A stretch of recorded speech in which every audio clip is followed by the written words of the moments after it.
The other morning, I got up and started to make myself some coffee. While I was getting everything ready, I started to think about a topic that I had made some videos on before. It's a topic I find myself coming back to because there's a lot of discussion online about it, and it usually tends to be very negative towards this one thing. And now that it's 2025, tons more gear have come out, new lenses, new cameras, new everything. And it begs the question if older gear is still worth it. So in this video, let's talk about the Canon 17-40 f4L and if it's still a good lens in 2025. See, I have a special place in my heart for this lens because when I upgraded from crop sensors to full frame sensors, this was the first full frame lens that I ever had.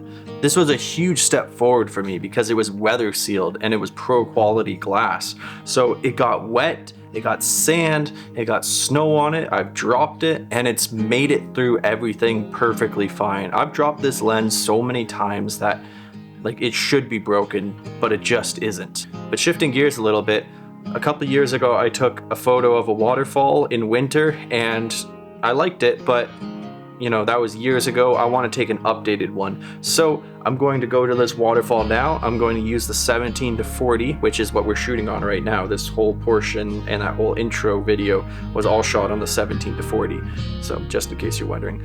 But I'm going to go take an updated photo and I want to compare the old photo that I took back, 2-3 years ago to the new photo. And hopefully there's a big difference. It really just depends on light. And also, I don't know how the snow condition is there, but we'll figure that out. We're gonna go shoot this waterfall. With heading out to this waterfall, I knew I would have the peace of mind that comes along with owning an L-series lens. If I were to fall backwards on the icy terrain, I know my lens would be safe because the 17-40 is built like a frickin' tank and it can take a beating.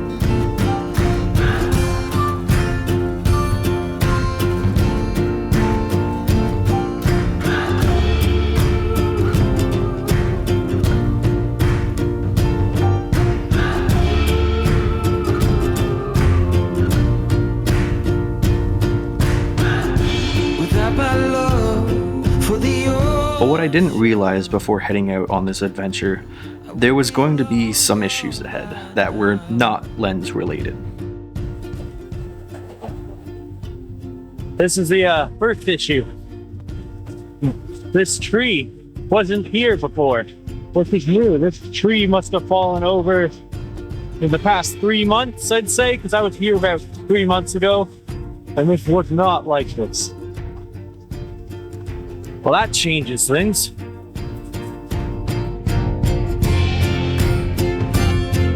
Yes, a tree fell across the stream in the spot that I usually take the photo from.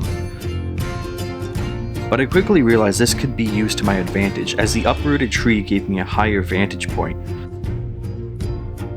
But there was one more problem ahead to deal with. Oh man. I forgot my frickin' ND filters and my polarizer. Ugh. Oh well, I guess we're shooting at a f22. Half a second exposure, ISO 100. We'll see how it looks. So I have the waterfall mainly as the main focus, and then I have the stream trailing down to the bottom corner, as you can see right there.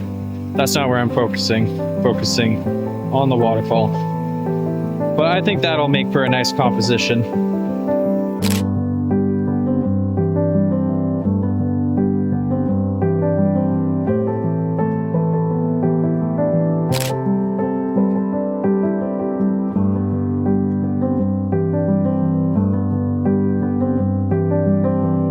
Nice thing about this camera and this lens, like I was saying at the start of the video, is it's weather sealed. Unlike this thing, I got snow and water and crap all over this camera. I'm always taking a risk whenever that happens because you just never know, right? The 17-40 is also a great lens for adventures like these because you basically don't feel it in your camera bag. It's so lightweight and you don't feel the lens on your camera itself. The 77mm filter thread is great because you can fit a wider array of filters over it, unlike some wide-angle lenses where the front element is mostly a big bulbous piece of glass. On the 17-40, it's quite flat. Now here are a few examples of photos that I've taken over the years with my 17-40. I love the contrast that this lens produces and the sharpness.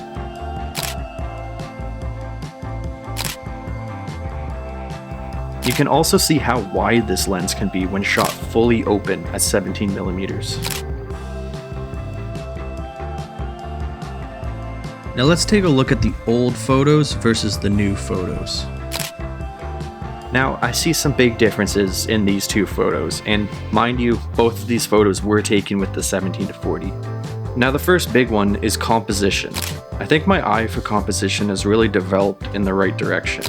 And number two, the way I use dodge and burn to create a more dynamic look, I feel has developed quite a lot.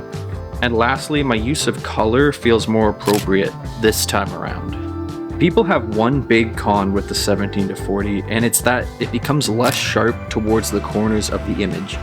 But honestly, I feel like it doesn't detract that much. And to be honest, it doesn't really bother me. If I were a professional photographer with clients, I might care a bit more, but it doesn't faze me. I want you to know I'm never going to stop advocating for this lens. Maybe I'm just being biased because I have a kind of a personal connection with it, but I absolutely love this lens, and I think it's a fantastic choice for anyone who wants to buy one. Best bang for your buck.